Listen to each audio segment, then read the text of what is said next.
Aquarians 19 जनवरी 2025 divine message, goddess guidance, universal message क्या है आपके लिए? आज यूनिवर्स आपसे क्या कहना चाहता है? आज के दिन आपको क्या जानने की ज़रूरत है?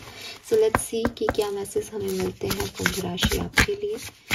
Please universe, please divine power, please spirit guide, please give me the great message which I never hire with. Thank you so much. Alright, please guide कीजिए फॉर एक्वेरियंस।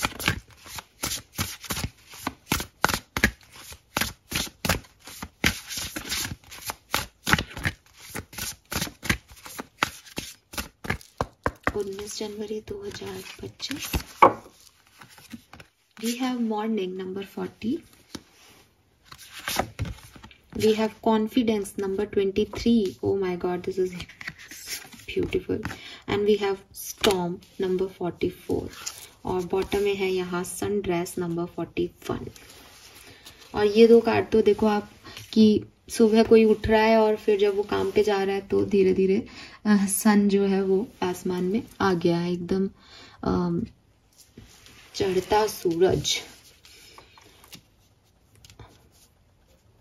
सो नंबर 5 बहुत सिग्निफिकेंट है। Bottom में भी 41 की ऊर्जा है, यहाँ पे भी 23 की ऊर्जा है और क्लियरली आपकी एनर्जीज में मैं एक बहुत सुनहरी सुबह देख पा रही हूँ।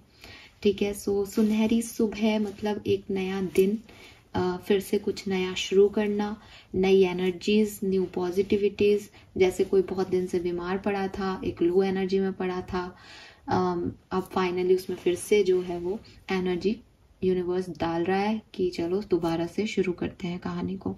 सो क्लियरली एक मतलब संडे भी है, मे बी वो संडे को आप रेजुविनेट हो रहे हो, मे बी कुछ कहीं बिजी थे, वो काम आपने फिनिश किया है रिसेंटली, कुछ ऐसी ही एनर्जी आ रही है, या बहुत जल्द आप इस एनर्जी में जो है वो जाने वाले हो जहाँ एक मतलब एक बहुत थकान, बहुत एक बड़े पीरियड के बाद अब फाइनली फिर से जो है चीज़ों को उसी कॉन्फिडेंस से डील करना, उसी खूबसूरती से डील करना वाली एनर्जी में आ रहे हो। तो वो चेंज आ रहा है और चेंज का नंबर आप सबको पता ही होगा, अब तक तो 5 है, तो मुझे यहाँ 5 नंबर दिखता है। 4 नंबर 44 से 4 नंबर है, यहाँ पे 44 नहीं बल्कि 444 है आपके लिए, तो 444 आपको दिख भी सकता है। 4 स्टेबिलिटी का नंबर है, जो मैंने आपको भी बोला कि अभी तक शायद कुछ हिलडुल चल रही थी, लेकिन अब एक कॉन्फिडेंस आ रहा है कि चीज़ें ठीक करें यार, वापस से शुरुआत करें, कहीं से तो आगे बढ़ें।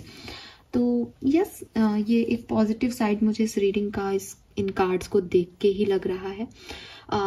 स्टॉर्म से एक चीज और क्लियर होती है यहाँ पे कि अगर आप सोच रहे हो कि मेरे लिए कुछ ये हो जाएगा, वो हो जाएगा, ऐसा हो जाएगा, वैसा हो जाएगा और मैं ठीक हो जाऊंगा, मेरी एनर्जी हाई वाइब्रेशन में चली जाएगी, तो यहाँ ऐसा नहीं दिख रहा। मुझे ऐसा लग रहा है जैसे आप ही हो जो सोच के अपनी एनर्जी को लो वाइब्रेशन में लेके जा रहे हैं, और आप ही हो जो अब जो है मॉर्निंग से एक नई शुरुआत करोगे और सोचोगे कि यार बहुत दिन हो गए, थोड़ा बहुत अपने आप को अपनी पसंद की चीज़ों में एंगेज करें, या बहुत दिन से ये काम कर रहे थे, इस टास्क में बिजी थे, घर वालों के साथ टाइम स्पेंड नहीं किया, तो आज घर वालों के साथ टाइम स्पेंड करें या कहीं घूम के आ जाएं।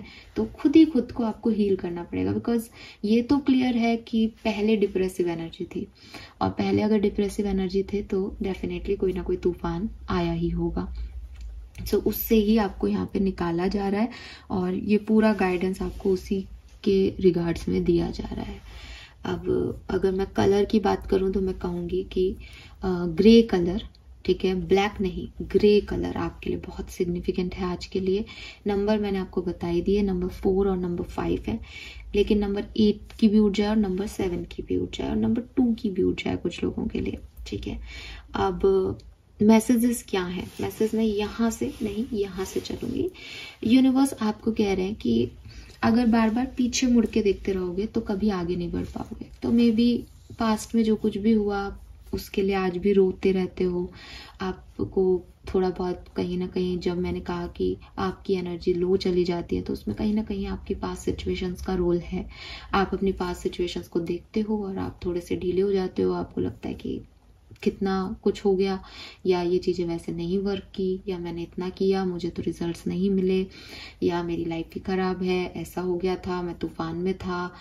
जो भी आपकी बैड मेमोरीज हैं बेसिकली आप उनमें जीते हो, और वो बैड मेमोरीज में आप इतने उलझे रहते हो कि फिर आपकी सारी एनर्जी ड्रेन कर देते हो और आपको लगता है दैट आप कभी भी कुछ नहीं कर पाओगे बिकॉज पास्ट में वो गलत हुआ है। यूनिवर्स आपको कह रहे हैं कि जिंदगी जो है वो इसी तरीके से लिखी जाती है, तुम पहले नहीं हो इस पूरी दुनिया में, ठीक है, जिसके साथ ऐसा कुछ हो रहा है या कुछ भी बुरा हो रहा है। दुनिया में बहुत से लोग हैं जिन्होंने बहुत कुछ देखा है। मुझे ऐसा भी लग रहा है कि आप में से काफी लोगों को लिटरली दुनिया को एक दूसरी साइड से देखने का मौका यूनिवर्स देंगे। मुझे नहीं लगता कि मुझे ये गाइडेंस आपको यहाँ बोलना चाहिए।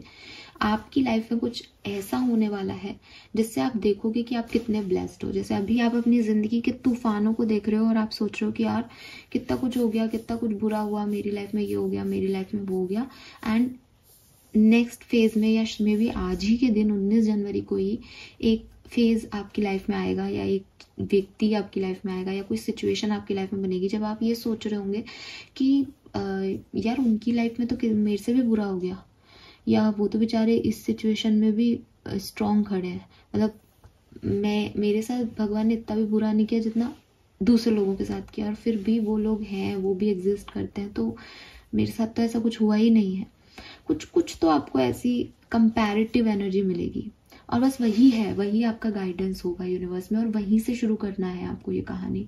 वही चेंज है बेसिकली, वो थॉट प्रोसेस का चेंज है यहाँ पे, कि इसीलिए वो 555 नहीं बल्कि 444 की ऊर्जा आ रही है कि स्टेबिलिटी की तरफ कैसे बढ़े, अपने थॉट को कैसे चेंज करें, सही डायरेक्शन कैसे दिया जाए।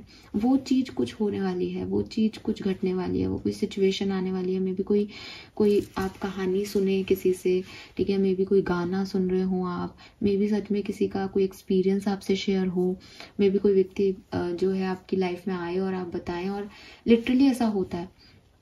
मैं ये इसलिए कह पा रही हूँ बिकॉज अभी 2-3 दिन पहले की ही बात है कि मेरा सच में ऐसे लगा, मैंने क्लियरली ऐसे बोला किसी को, मैंने कहा यार ये बात तो सच में बहुत मतलब एक्सट्रीम केस है जो तुम्हारे साथ हुआ है। और फिर सडनली उसी कन्वर्सेशन का पार्ट एक तीसरा व्यक्ति बना और उसने जो बताया वो उससे भी ज़्यादा था। तो मतलब मैं तो बिल्कुल नहीं सोच सकती थी, एंड आई वाज शॉक्ड। और मैंने सामने वाले को यही कहा, मैंने कहा देखो मुझे और तुम्हें लग रहा था कि तुम्हारा केस बहुत जो है वो ऐसा है, लेकिन ये देखो कि कहाँ तक हम मतलब हमको पता ही नहीं होता कि इतनी सारी परेशानियां हैं लोगों की लाइफ में।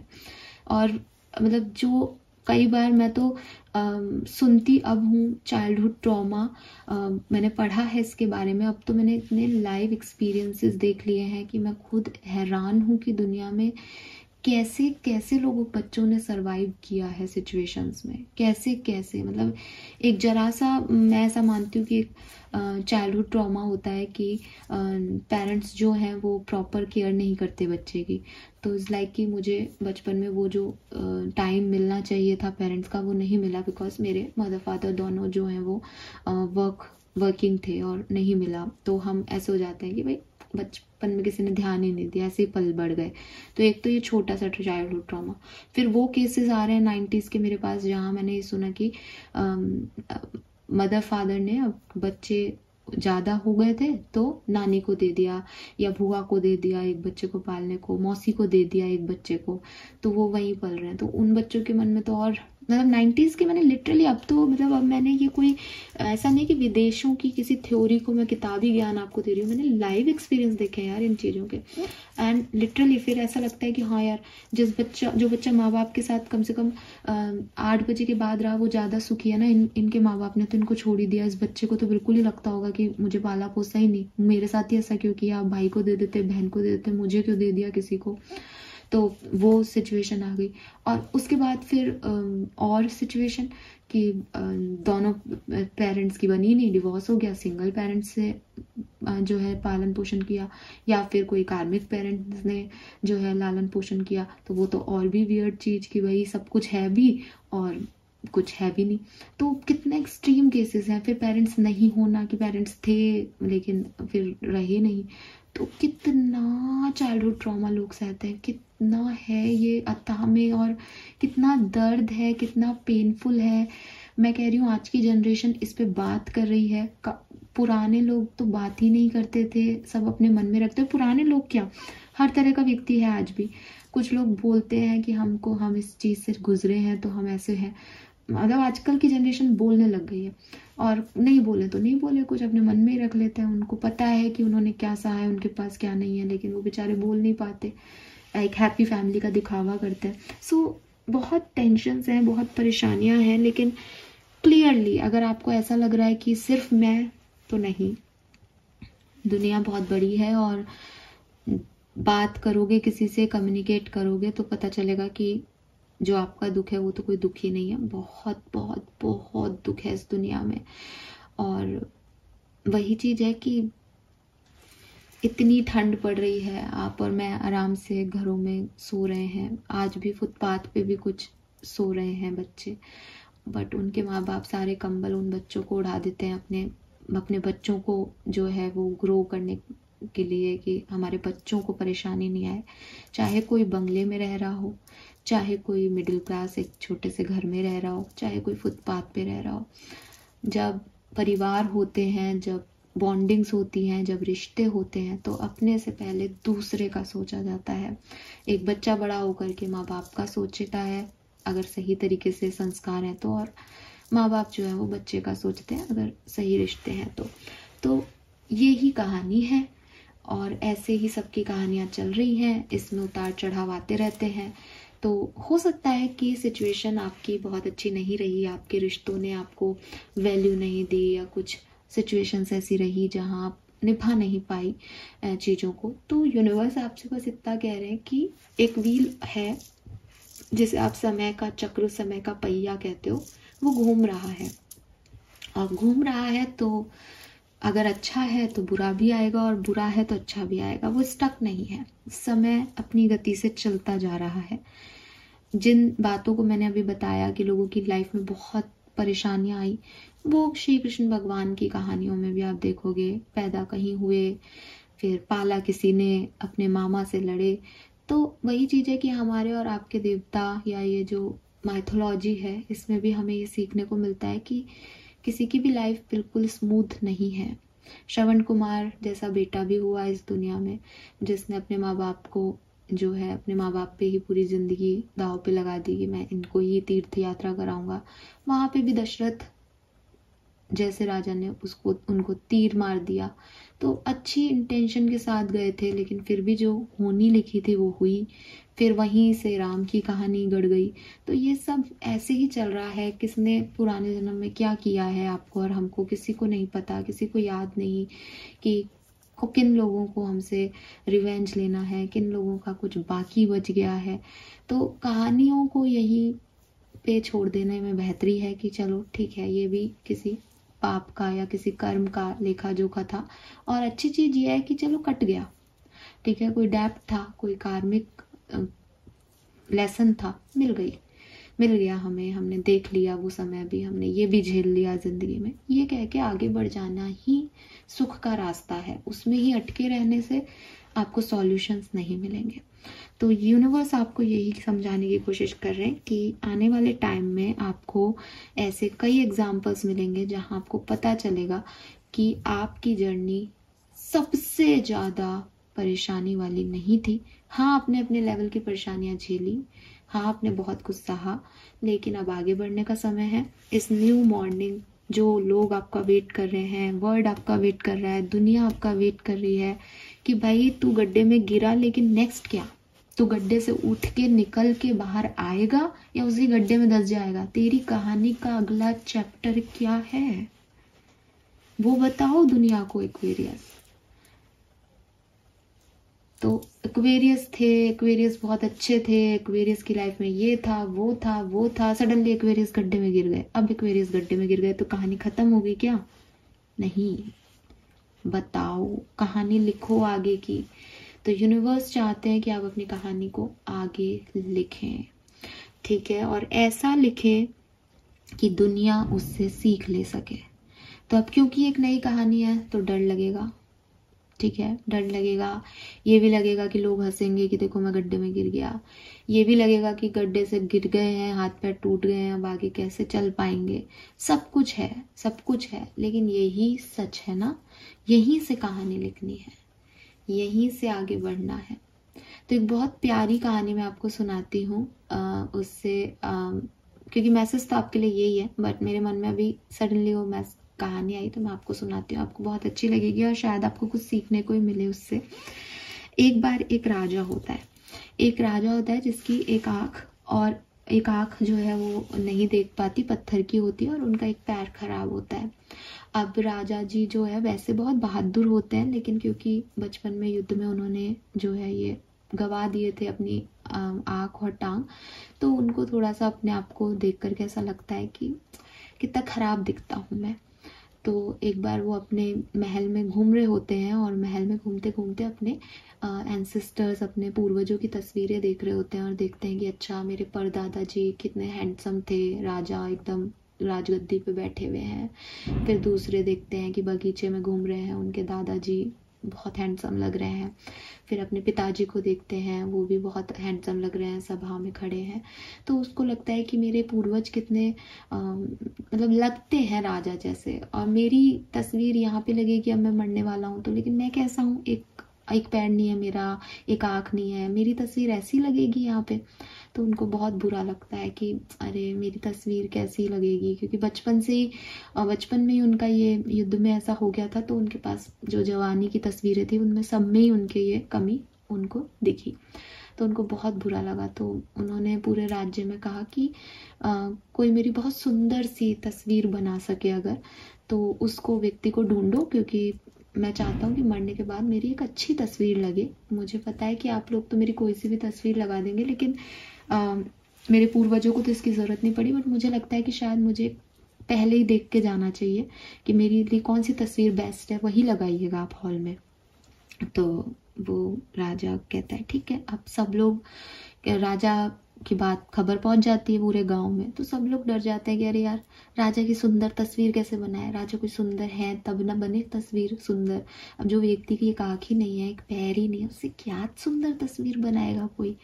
तो सब लोग जो है मतलब अच्छे अच्छे चित्रकार भी कहते हैं यार मैं तो नहीं जा रहा, राजा का केस है, अब कल को कोई दंड वंड दे दे, जो आदमी सुंदर है ही नहीं उसको सुंदर कैसे बनाए हम, तो कमी तो है ही राजा में।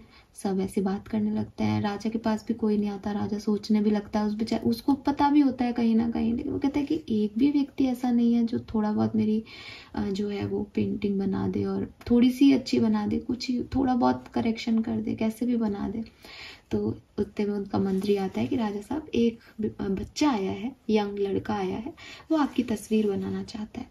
तो राजा जी बहुत खुश हो जाते हैं कि चलो कोई तो आया। वो बोलते हैं कि तो मेरी तस्वीर बना दोगे, तो बोलते हैं हाँ। कि बोलते हैं कि देखो मैं कुछ ऐसा ज़्यादा नहीं चाहता, लेकिन मेरे पूर्वजों की तस्वीरें इतनी अच्छी है महल में, तो मैं चाहता हूँ कि मैं भी बहुत अच्छा लगूँ, राज तो मैंने भी किया है मैं भी। तो वो कहता है राजा साहब आप बहुत अच्छे इंसान हैं, और हम सब जानते हैं कि आपने बहुत कम उम्र में ही युद्ध में कौशल दिखाते हुए जो है हमारे राज्य के लिए कितना कुछ किया, तो आप तो जैसे हैं मैं वैसी तस्वीर बनाऊंगा और बहुत सुंदर तस्वीर बनेगी, लेकिन मुझे थोड़ा टाइम दीजिए, मुझे 1 महीने का टाइम दीजिए। तो वो कहता है कि चलिए चलो मैं तुम्हें 1 महीने का टाइम देता हूँ, और अभी इस तस्वीर को कोई नहीं देखेगा, मैं बना के लाऊंगा इस तस्वीर को। तो वो कहते हैं ठीक है। अब 1 महीने बाद राजा साहब बहुत बेसब्री से इंतजार कर रहे होते हैं, फाइनली सभा बुलाई गई, सब लोग हंस रहे होते हैं कि आज तो ये व्यक्ति गया, पागल है इसने, राजा अपने आप को ऐसे अंधा और काना देखेगा तो कैसा लगेगा उसको, लंगड़ा देखेगा तो सब बातें बना रहे होते हैं। इतने में वो लड़का आता है और पेंटिंग को जो है राजा साहब को दिखाया जाता है, राजा साहब की मुंह तरफ करके, और उसको हटाया जाता है पर्दे को। राजा साहब उसको देख के दंग कि बहुत बढ़िया, तुमने ये सोचा भी कैसे, बहुत बढ़िया बहुत बढ़िया, ये तो बहुत सुंदर है। और खूब पैसा दे देते हैं उस लड़के को कि मैंने तो ये सोचा भी नहीं था कि मैं इतना अच्छा दिख सकता हूँ। सब एक दूसरे को देखे जाएं कि इस लड़के ने ऐसा क्या कर दिया है राजा साहब को, कि कैसे कोई मतलब जो अच्छा है नहीं उसको अच्छा दिखाया कैसे जा सकता है, क्या है ये। तो पेंटिंग को सबके सामने पेंटिंग का मुंह किया गया, और पूरी राज्यसभा ने देखा कि पेंटिंग में उस लड़के ने क्या बनाया है। उस लड़के ने राजा को एक घोड़े पे चढ़ता हुआ दिखाया था। घोड़े का एक साइड दिखाई दे रहा था, इसलिए जिस तरफ की पैर राजा साहब का नहीं था वो दूसरे पेंटिंग के दूसरे साइड में छुप गया था। एक पैर दिख रहा था घोड़े पे बैठे हुए राजा साहब का, और जिस राजा साहब जो है वो तीर चला रहे थे सामने वाले पे, तो जिस आंख में उनके पत्थर लगा हुआ था वो आंख बंद कर रखी थी तीर चलाने के लिए, और दूसरी आंख खोली थी। एकदम योद्धा की तरह राजा को जो है उन्होंने दिखाया उस पेंटिंग में। सो अगर आप अच्छे हैं, आपके इंटेंशन अच्छे हैं, तो ज़रूरी नहीं है कि कमियां क्या हैं। लोग आपकी अच्छाइयों पे फोकस कर सकते हैं, जो अच्छे लोग हैं। आप भी ये मत देखो कि क्या गुजर गया, क्या हो गया, क्या रह गया। आप बस ये देखो कि आगे कैसे करना है। इंटेंशन अच्छे हैं तो डेफिनेटली योद्धा ही रहोगे, चाहे कैसे भी हो। और इंटेंशन ही खराब है तो चाहे कैसे भी हो, अच्छे दिखते हो, सब कुछ अच्छा होगा, लेकिन चीज़ें कभी अच्छी नहीं हो पाएंगी। मतलब कहते हैं ना कि सुंदर सुंदर चेहरे होते हैं, लेकिन फिर भी तस्वीरों में वो बहुत खिलखिला के नहीं हंसते तो अच्छे नहीं लगते। और एक होता है कि एक साधारण चेहरा है लेकिन मुस्कुरा रहा है तो बहुत सुंदर सा लगता है, और आपकी अंदर की खूबसूरती बाहर आती है। आप जैसे हो वो बाहर आता है चेहरों में। तो वही बात है। तो जो हो गया उसे होने दीजिए। आपके लिए एक नया सुबह आपका इंतज़ार कर रही है, क्योंकि नई कहानी लिखनी है। डर भी लगेगा एक्वेरियस, बट कॉन्फिडेंस के साथ आगे बढ़ते जाओ और सब अच्छा होगा। लेट्स सी कि आपका कर्मा मैसेज क्या है। एंड सॉरी अगर आप मेरी कहानियों से बोर हो जाते हो तो शो काइंडनेस टूवर्ड्स बर्ड्स। तो आपका देखो मॉर्निंग का समय है, चिड़ियाओं की चहचहाट नहीं आई तो फिर क्या आया। तो बर्ड्स को अपनी काइंडनेस शो करें, बर्ड्स को दाना दें, उनका ध्यान रखें। This is all for you Aquarius. Channel को लाइक और सब्सक्राइब कीजिएगा। Bye bye.